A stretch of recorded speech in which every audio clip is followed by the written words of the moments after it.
I was trying to get you guys to check out my the conference call we have at the Big Wig Winkler Investor Group. Trying to get you guys to check out exactly what it is that we do on Monday evenings. However, we had some technical difficulties trying to get that thing on, off, and running. But since I have you here today, I might as well talk about something, right? And something that I want to talk about is putting up bandit signs. Do bandit signs? Does bandit signs, work? Why do people put them up? All that type of thing. The reason why I'm specifically going to speak about bandit signs and if they work, as a matter of fact, I may just go over a few of the questions that was going on the call, as well as bandit signs. But one of the questions was bandit signs. How should you put up bandit signs, especially when you're in a city like Baltimore, where there's multiple investors putting up bandit signs, where there's also people who have, lose weight quickly, get your roof fixed, buy your fake hair, all that type of thing, right? So when you have all that going on, how should I place these signs? Should I put my signs next to their signs? Should I take their signs down? Unequivocally, you should not take their signs down.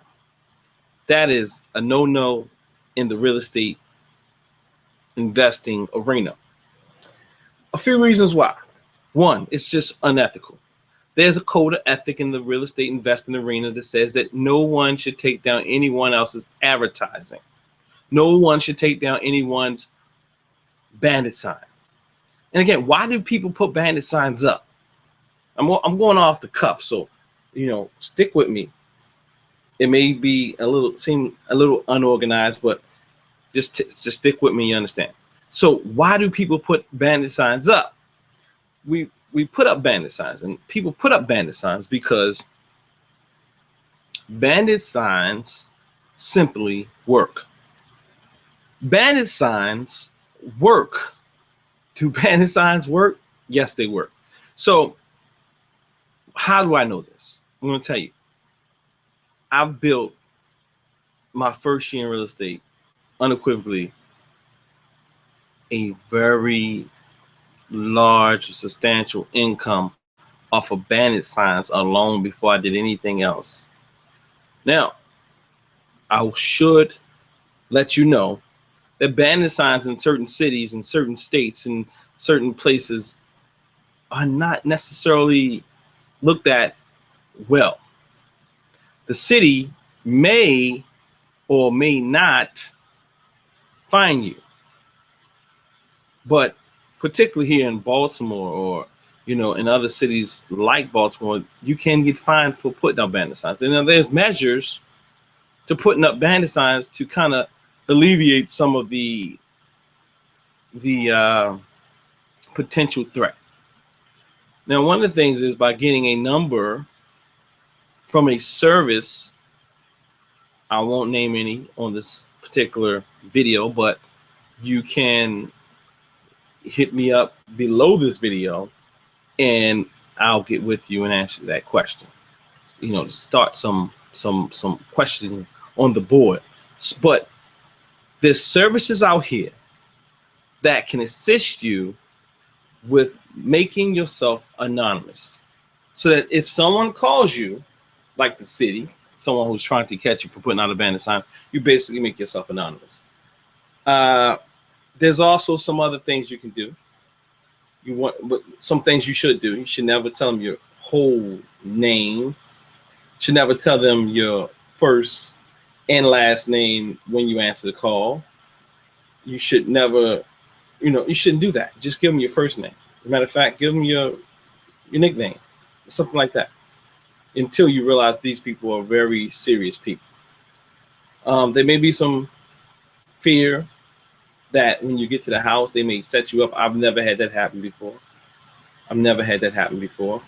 You know, most of the time when you're dealing with people such as the city, they just, if you put it out before them, they will find out who you are. If you, you don't want to put your Bandit sign number on the internet.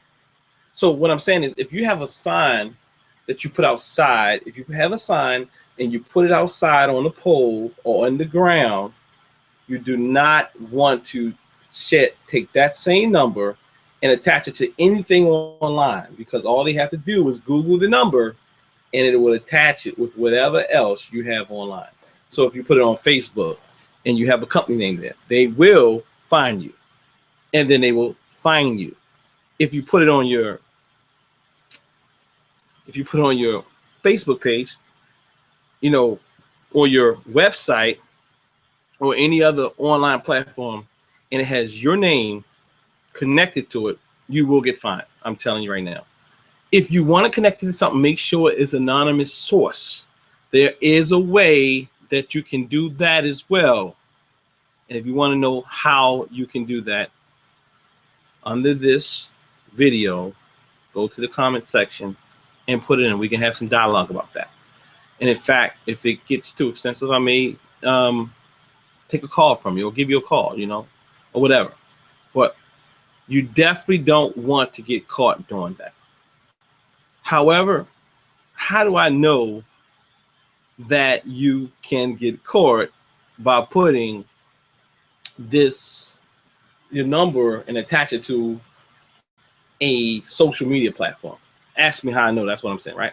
Ask me how I know. I know because I've been fined. I've been found, and I was fined because I did something, I thought I was being cool. I thought it was nice. It's back in about 2007 when MySpace was hot, right?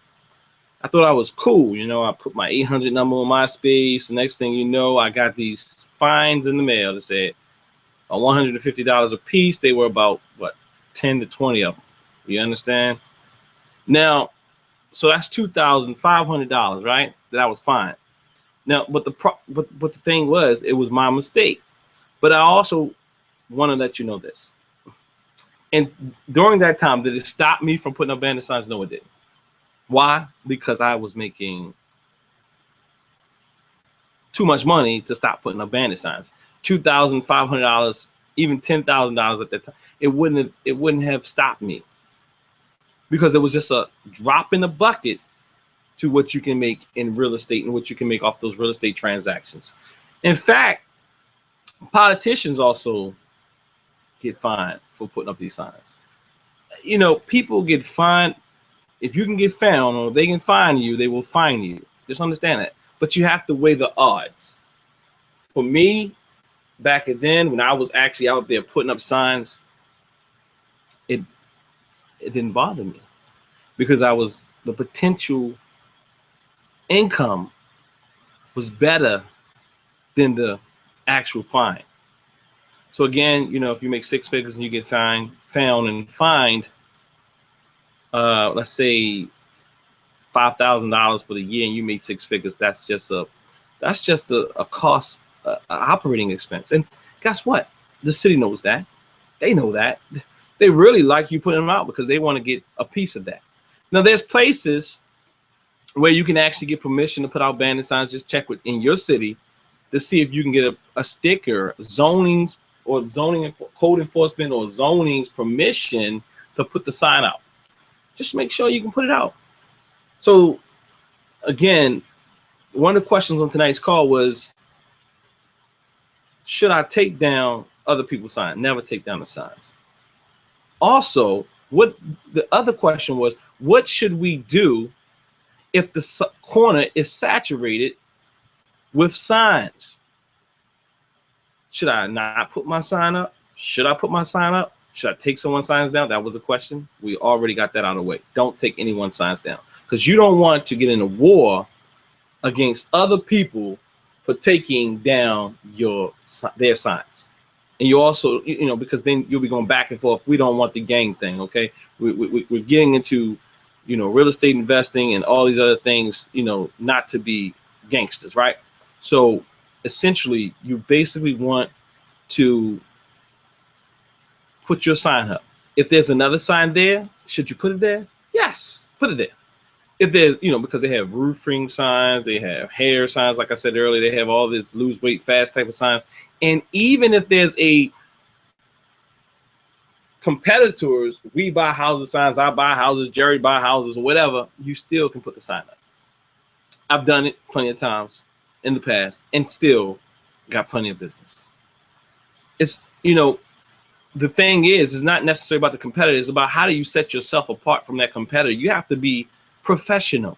You have to win the trust of the seller.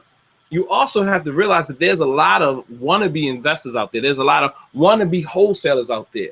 Some people put out signs and never make an offer, get scared, and get out of the business really quickly. So don't worry about the competition, because chances are they may not even follow up.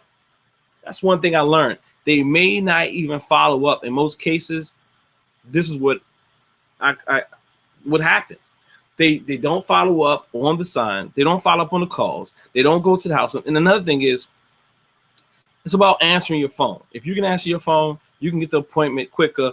Then a lot of times you'll beat your competitors. So again, we work as a team at Winkler Investor Group, what we also call Big Wig, buying, investing, gaining. Winkler Investor Group. We have students all across the country who invest in real estate. Also, at this time I like to say go to our